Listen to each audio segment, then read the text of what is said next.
Welcome viewers to channel Pratinad. आज हम emotional intelligence के ऊपर एक वीडियो सीरीज की शुरुआत करेंगे। इस सीरीज के पहले वीडियो में हम इमोशनल इंटेलिजेंस के नेचर और सिग्निफिकेंस के बारे में बात करेंगे। इमोशंस एक कॉम्प्लेक्स साइकोलॉजिकल और फिजियोलॉजिकल स्टेट्स हैं जो हमारे बिहेवियर को, हमारे कॉग्निशन या थिंकिंग प्रोसेस को और हमारे डिसीजन मेकिंग को इन्फ्लुएंस करते हैं। हमारे पर्सनल डेवलपमेंट में, हमारे ह्यूमन रिलेशनशिप्स में और डिसीजन मेकिंग में इमोशंस बहुत ज़रूरी होते हैं। इमोशंस के कई कंपोनेंट्स होते हैं जो इंटरनल या एक्सटर्नल स्टिमुलस के हिसाब से रिस्पॉन्ड करते हैं। अब हम इमोशंस के कंपोनेंट्स के बारे में बात करते हैं, जो कुछ इस तरह से है। इमोशन का पहला कंपोनेंट है सब्जेक्टिव एक्सपीरियंस। इमोशन का दूसरा कंपोनेंट है फिजियोलॉजिकल अराउजल। इमोशन का तीसरा कंपोनेंट है कॉग्निटिव प्रोसेसिंग। और इमोशन का फाइनल कंपोनेंट है एक्सप्रेसिव बिहेवियर।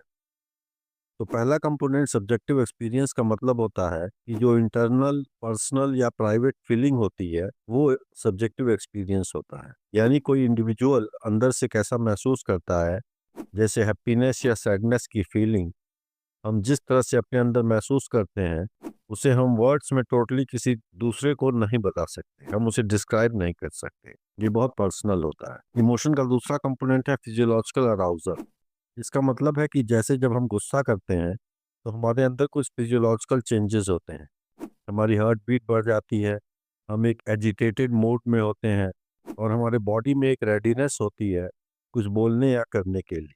तो हम देखते हैं कि फियर, एंगर, सैडनेस, हैप्पीनेस, इन सभी तरह के इमोशंस में हमारी बॉडी में चेंजेस होते हैं। फिजियोलॉजिकल अराउजल इन्हीं चेंजेस की बात करता है। कॉग्निटिव प्रोसेसिंग जो थर्ड कंपोनेंट है इमोशंस का, उसका मतलब है कि जब हम लॉजिक और रीजनिंग के थ्रू किसी सिचुएशन को इंटरप्रेट या इवेल्युएट करने की कोशिश करते हैं तो वह कॉग्निटिव प्रोसेसिंग कहलाता है। एग्जाम्पल के लिए, अगर हम एक पब्लिक लेक्चर देने जा रहे हैं और उस इवेंट को हम एक लर्निंग और चैलेंजिंग एक्सपीरियंस के रूप में इंटरप्रेट करते हैं तो हमें जॉय या खुशी का इमोशन एक्सपीरियंस होगा। वहीं दूसरी तरफ अगर हम सोचते हैं कि पब्लिक लेक्चर में लोग हमें जज करेंगे या हमारा मजाक बनाया जा सकता है, तो वही इवेंट हमें नर्वसनेस या फियर का इमोशन एक्सपीरियंस करा सकता है। इमोशन के लास्ट कंपोनेंट की अब हम बात करते हैं, जो है एक्सप्रेसिव बिहेवियर। एक्सप्रेसिव बिहेवियर का मतलब है हमारे एक्सटर्नल एक्सप्रेशंस, जिसमें facial expressions, body language, voice tone, हमारे एक्शंस आदि चीज़ें शामिल हैं। एक्सप्रेसिव बिहेवियर की हेल्प से हम दूसरे के भी इमोशंस को पहचान कर पाते हैं। तो अभी तक हमने बात की इमोशंस और उसके कंपोनेंट्स की।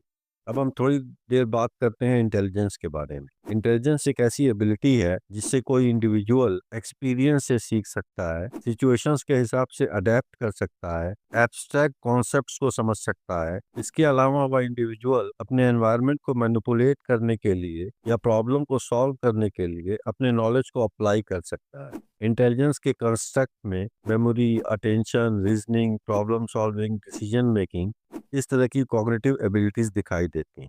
अब हम बात करते हैं साइकोलॉजिस्ट डैनियल गोलमैन की, जिन्होंने इमोशनल इंटेलिजेंस शब्द को यूज में लाया था। इमोशनल इंटेलिजेंस जो कि किसी इंडिविजुअल की खुद की और दूसरे की इमोशंस की अवेयरनेस, इमोशंस की अंडरस्टैंडिंग, इमोशंस का मैनेजमेंट और इन्फ्लुएंस की कैपेसिटी को रिफ्लेक्ट करता है। इमोशनल इंटेलिजेंस हमारी लाइफ के इमोशनल और रिलेशनल एस्पेक्ट से जुड़ा होता है, जबकि ट्रेडिशनल इंटेलिजेंस, या जिसे हम आईक्यू भी कहते हैं, कॉग्निटिव स्किल्स जैसे कि लॉजिक और रीजनिंग पर बेस्ड होता है। आज के कॉम्प्लिकेटेड और फास्ट पेस्ड एनवायरनमेंट में इमोशनल इंटेलिजेंस हमारे पर्सनल लाइफ में, एजुकेशन में, बिजनेस में और सक्सेस के लिए बहुत इंपॉर्टेंट बन चुका है। यह वीडियो इमोशनल इंटेलिजेंस की नेचर, कंपोनेंट्स, उसके ब्रॉड रेलेवेंस की बात करता है और इसकी ट्रांसफॉर्मिंग एबिलिटी को होलिस्टिक वे में देखने की कोशिश करता है। इमोशनल इंटेलिजेंस को हम इस तरह से समझ सकते हैं।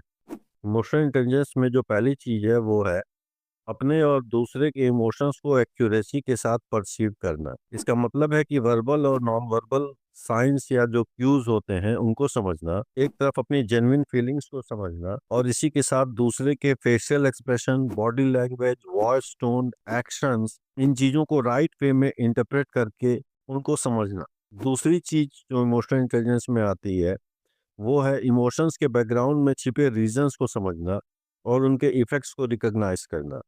मतलब अगर हम सैड फील कर रहे हैं या कोई दूसरा सैड फील कर रहा है तो सैडनेस के रियल कॉज को आइडेंटिफाई करना। इसके बाद जो तीसरी चीज है वो है इमोशनल रिस्पॉन्सेस को सही तरीके से कंट्रोल और गवर्न करना, या इसको हम कह सकते हैं कि अपने इमोशंस को रेगुलेट करना।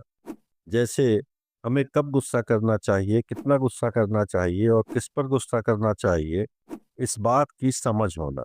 चौथी चीज है इमोशनल इंटेलिजेंस में, वो है इमोशनल अंडरस्टैंडिंग को सोशल इंटरेक्शन, प्रॉब्लम सॉल्विंग और कॉग्निशन में हेल्प के लिए अप्लाई करना। मायर एंड सलोवे जो इमोशनल इंटेलिजेंस पर काफी रिसर्च किए हैं, उन्होंने इमोशनल इंटेलिजेंस में 4 मेन स्किल्स बताए हैं। फर्स्ट स्किल है परसीविंग इमोशंस, मतलब इमोशंस को सही सही रिकॉग्नाइज करना। सेकेंड स्किल है using emotions to facilitate thought, मतलब इमोशंस का यूज अपने डिसीजन मेकिंग में करना। थर्ड स्किल है अंडरस्टैंडिंग इमोशंस, माने इमोशंस को आइडेंटिफाई करके उन्हें राइट वे में इंटरप्रेट करना। फोर्थ और लास्ट स्किल है मैनेजिंग इमोशंस, मतलब इमोशंस को रेगुलेट करना, यूज करना। वहीं दूसरी तरफ डेनियल गोलमैन जो एक दूसरे रिसर्चर है, वो 5 मेन स्किल्स की बात करते हैं। पहला है सेल्फ अवेयरनेस, दूसरा है सेल्फ रेगुलेशन, तीसरा है मोटिवेशन, चौथा है एम्पैथी, पांचवा है सोशल स्किल्स। ये सभी कंपोनेंट मिलकर किसी व्यक्ति की इमोशनल इंटेलिजेंस को डिफाइन करते हैं और उसके रिस्पॉन्स और कंडक्ट को लाइफ के डिफरेंट फील्ड्स में इन्फ्लुएंस करते हैं। हम इस वीडियो सीरीज के आगे आने वाले वीडियोस में मायर एंड सलोवे और डेनियल गोल के ईआई या इमोशनल इंटेलिजेंस मॉडल्स पे डिटेल में बात करेंगे। अब हम बात करते हैं इमोशनल इंटेलिजेंस के फंडामेंटल एलिमेंट्स की। ये वो एलिमेंट्स हैं जो एक साथ मिलकर इमोशनल इंटेलिजेंस को कंस्ट्रक्ट करते हैं। इमोशनल इंटेलिजेंस का पहला एलिमेंट है सेल्फ अवेयरनेस। सेल्फ अवेयरनेस मतलब है अपने फीलिंग्स, अपने इमोशनल ट्रिगर्स और अपने इंटीरियर मूड्स को पहचानने की कैपेसिटी का होना। वो कौन से ऐसे इवेंट्स, ऑब्जेक्ट्स और पर्सन्स हैं जो हमारे इमोशंस को, हमारे मूड को इन्फ्लुएंस करते हैं। एक सेल्फ अवेयर इंडिविजुअल जानता है कि कैसे उसकी फीलिंग्स, उसके एक्शंस, उसके आइडियाज को शेप करते हैं। इसका मतलब एक सेल्फ अवेयर इंडिविजुअल अपने अंदर की ट्रू फीलिंग्स को पहचानता है और उसके कॉन्सिक्वेंसेस या परिणाम को भी जानता है। दूसरा है इमोशनल इंटेलिजेंस का element self regulation. Self regulation मतलब है कि अपने इमोशनल रिएक्शंस को कंट्रोल और मैनेज करने की कैपेसिटी। रेगुलेशन का मतलब है किसी चीज को अपनी मर्जी से इंक्रीज करना, डिक्रीज करना या स्टेबल रखना। उसी तरह से इमोशन का भी रेगुलेशन किया जा सकता है। सेल्फ रेगुलेशन से हम रिएक्शनरी या इम्पल्सिव बिहेवियर से बच सकते हैं, इमोशंस को ठीक से एक्सप्रेस कर सकते हैं और हाई प्रेशर या बहुत टेंशन की सिचुएशन में हम कूल रह सकते हैं। इमोशनल इंटेलिजेंस का तीसरा एलिमेंट है इंट्रिंसिक मोटिवेशन। इंट्रिंसिक मोटिवेशन का मतलब है एक्सटर्नल ग्रेटिफिकेशन के बजाय इंटरनल फुलफिलमेंट की डिजायर रखना। इंट्रिंसिक मोटिवेशन को हम ऐसे समझ सकते हैं कि जब हम पढ़ाई इसलिए करते हैं कि अच्छे मार्क्स लाने पर हमें घर वाले गिफ्ट देंगे, तो गिफ्ट एक एक्सटर्नल ग्रेटिफिकेशन हो जाता है। वहीं दूसरी तरफ कोई एक दूसरा स्टूडेंट हो सकता है जो पढ़ाई इसलिए करता हो कि उसे पढ़ना ही अपने आप में रिवार्डिंग लगता हो, तो इस केस में उसकी मेहनत किसी एक्सटर्नल अवार्ड पे नहीं बेस्ड होती है और वो उस एक्टिविटी से ही खुशी पाने लगता है। इमोशनली इंटेलिजेंट लोग डिफिकल्ट सिचुएशंस में भी होप बनाए रखते हैं। इमोशनल इंटेलिजेंस का फोर्थ एलिमेंट है एम्पैथी। एम्पैथी मतलब है कि दूसरों की इमोशनल स्टेट को फील करने की एबिलिटी। कहने का मतलब है कि अपने आप को दूसरे की सिचुएशन में इमेजिन करना और उनकी फीलिंग्स को, उनके स्टेट ऑफ माइंड को एक्सपीरियंस करना। एम्पैथी एक ऐसा एलिमेंट है जो ट्रस्ट बिल्डिंग, कम्युनिकेशन और कॉन्फ्लिक्ट रिजोल्यूशन को बेहतर बनाता है। इमोशनल इंटेलिजेंस का फिफ्थ एलिमेंट है सोशल स्किल्स। सोशल स्किल्स होती हैं कि सोशल सिचुएशंस में हम कैसे इफेक्टिवली नेविगेट कर पाते हैं। सोशल स्किल्स में relationship management, communication, leadership, team work और परसुएशन शामिल है। अब हम बात करते हैं उन फैक्टर्स की जो इमोशनल इंटेलिजेंस के डेवलपमेंट में इंपॉर्टेंट रोल प्ले करते हैं। इसमें फर्स्ट फैक्टर है early childhood exposure. Early childhood exposure में पेरेंट्स, टीचर्स, फ्रेंड्स और फैमिली मेंबर्स के साथ होने वाले हमारे इंटरेक्शंस चाइल्डहुड से ही हमारे अंदर इमोशनल लर्निंग की शुरुआत करते हैं। सेफ और सिक्योर रिलेशंस और इमोशनली सेंसिटिव केयरिंग से इमोशनल इंटेलिजेंस एनहांस होता है। दूसरा फैक्टर है सोशल एनवायरनमेंट। हमारे सोशल एनवायरनमेंट में मौजूद चीजें जैसे स्कूल, ऑफिसेज और कम्युनिटीज हमें फीडबैक, मॉडलिंग और एक्सपेक्टेशंस के थ्रू हमारी इमोशनल एबिलिटीज को शेप करती हैं। एग्जाम्पल के लिए, जैसे हम जब स्कूल जाते हैं तो लोगों को ऑब्जर्व करके या उनके द्वारा दिए गए फीडबैक के बेसिस पर इमोशनल एबिलिटीज डेवलप करते हैं। तीसरा फैक्टर है mindfulness and self reflection. Journaling और मेडिटेशन जैसी प्रैक्टिसेस इमोशनल अवेयरनेस और रेगुलेशन को एनहांस करती हैं। कई लोग जो जर्नलिंग करते हैं या डायरी लिखते हैं वो अपने इमोशंस को, फीलिंग्स को लेकर ज़्यादा बेहतर महसूस करते हैं और ज़्यादा बेहतर समझ पाते हैं। फोर्थ फैक्टर है ट्रेनिंग प्रोग्राम्स और coaching. Structured emotional intelligence training और लीडरशिप कोचिंग से इमोशनल एबिलिटीज में बड़े इंप्रूवमेंट किए जा सकते हैं। सोशो इमोशनल लर्निंग अब कई स्कूल्स, कॉलेजेस और कॉरपोरेट हाउसेस के करिकुलम में इंक्लूड किया जा रहा है। अब हम बात करते हैं इमोशनल इंटेलिजेंस के सिग्निफिकेंस के बारे में। इसमें पहली चीज है ह्यूमन डेवलपमेंट और वेलबींग। हाई इमोशनल इंटेलिजेंस वाले लोग कम स्ट्रेस, एंजाइटी और डिप्रेशन महसूस करते हैं। इसका एक रीजन यह भी है कि हाई इमोशनल इंटेलिजेंस वाले लोग नेगेटिव इमोशंस के इम्पैक्ट से अपने को बचाने में कैपेबल होते हैं। हाई इमोशनल इंटेलिजेंस वाले लोग रेजिलिएंट ज़्यादा होते हैं और ये लोग कठिनाइयों में बाउंस बैक करने में बेहतर होते हैं। इन्हें अपने स्ट्रेंथ और वीकनेस की एक रियलिस्टिक इवेल्युएशन होती है जिससे उनका सेल्फ एस्टीम बढ़ता है। इमोशनल इंटेलिजेंस ऑब्जेक्टिव इवेल्युएशन और इमोशन प्रोसेसिंग में हेल्प करता है जिससे बेहतर डिसीजन मेकिंग होती है। इमोशनल इंटेलिजेंस से रेजिलियंस बढ़ता है जिससे व्यक्ति अपनी गलतियों से ओवरकम कर पाता है। दूसरी चीज है academic success. Improve concentration, time management, careful planning से, प्रोएक्टिविटी से, मोटिवेशन से और क्लासरूम बिहेवियर के through emotional intelligence academic success को इन्फ्लुएंस करता है। हाई इमोशनल इंटेलिजेंस वाले स्टूडेंट्स बेहतर रिलेशंस बना पाते हैं और अच्छे मार्क्स ला पाते हैं। तीसरा सिग्निफिकेंस है वर्क प्लेस प्रोडक्टिविटी का। इमोशनल इंटेलिजेंस अब प्रोफेशनल सक्सेस का एक मुख्य डिटर्मिनेंट बन गया है। इमोशनल इंटेलिजेंस हमारे जॉब सेटिस्फैक्शन में, कॉन्फ्लिक्ट रिजोल्यूशन में, लीडरशिप इफेक्टिवनेस में और टीम परफॉर्मेंस में एक इम्पॉर्टेंट रोल प्ले करता है। डैनियल गोलमैन के अनुसार इमोशनल इंटेलिजेंस अब ऑलमोस्ट 90% लीडरशिप डिफरेंस के लिए रिस्पॉन्सिबल होता है। इमोशनली इंटेलिजेंट लीडर्स दूसरों को इंस्पायर करते हैं और एम्पैथी के साथ लीड करते हैं।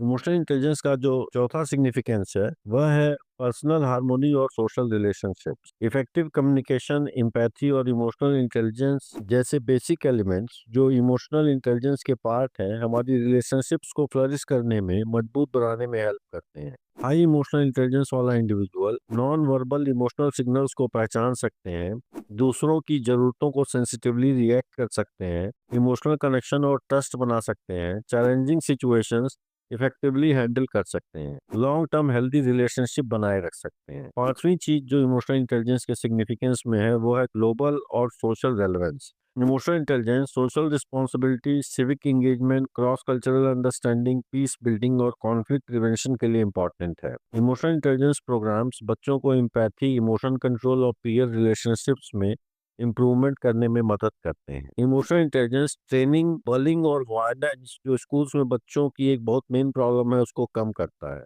इमोशनली इंटेलिजेंट डॉक्टर्स, नर्सेज और थेरेपिस्ट बेहतर केयर देते हैं और स्ट्रेस को बेहतर तरीके से मैनेज करते हैं। जजेस, लॉयर्स और पुलिस वाले लोगों के लिए इमोशनल इंटेलिजेंस उनकी बायस को कम करने में मदद करता है। जो पेरेंट्स हाई इमोशनल इंटेलिजेंस वाले होते हैं वे अपने बच्चों को बेहतर इमोशनल कंट्रोल सिखाते हैं और कॉन्फ्लिक्ट फ्री होम्स बनाने में सक्सेसफुल होते हैं। तो हम देख सकते हैं कि इमोशनल इंटेलिजेंस केवल एक साइकोलॉजिकल थ्योरी नहीं है, यह एक लाइफ स्किल है जो पर्सनल, सोशल और प्रोफेशनल लेवल पर फ्लरिश करने में मदद करती है। इसकी इंपॉर्टेंस ह्यूमन बींग्स के हर फील्ड में है। जब आर्टिफिशियल इंटेलिजेंस और ऑटोमेशन हमारे वर्क प्लेस को बदल रहे हैं और रिलेशनशिप में जब स्ट्रेस, प्रेशर और एंजाइटी बढ़ती जा रही है, तब इमोशनल इंटेलिजेंस एक इम्पॉर्टेंट ह्यूमन स्किल बनकर आई है। Thank you viewers for watching channel प्रतिनाथ।